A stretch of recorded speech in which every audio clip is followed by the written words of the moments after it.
Donc là, sur cette petite vidéo, je vais vous montrer en zoom si je peux.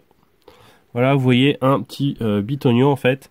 Ça, c'est la sortie des gaz d'huile du moteur. En fait, c'est une sortie des gaz pour l'huile moteur, mais pas que, parce que indirectement, que ce soit un moteur moto ou voiture, il y a toujours un petit peu d'essence qui part dans l'huile. Donc c'est pour ça que sur les voitures comme sur les motos, on a un petit tuyau qu'on va mettre juste ici parce qu'il n'est pas présent ici. Donc je vais mettre un tuyau qui s'appelle le tuyau du reniflard afin de pouvoir évacuer ces gaz.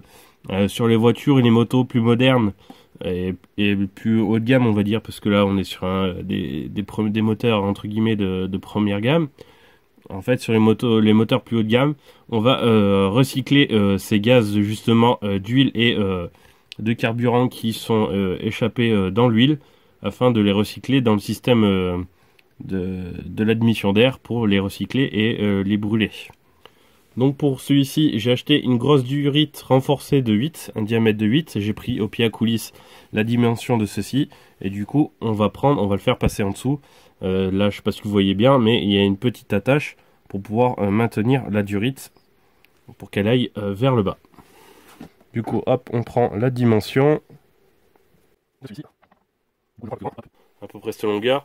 J'ai acheté cette durite à peu près 13 € au mètre.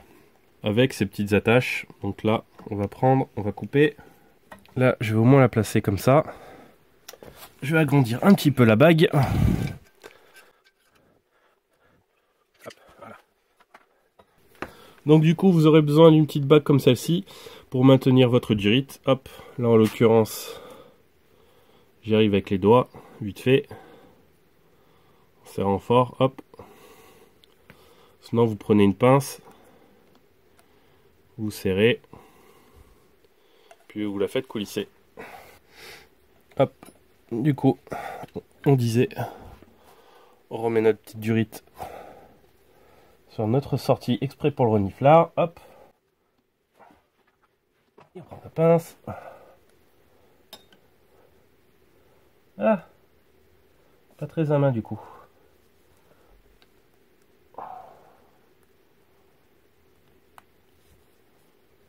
Et hop, on l'amène au-dessus pour la verrouiller.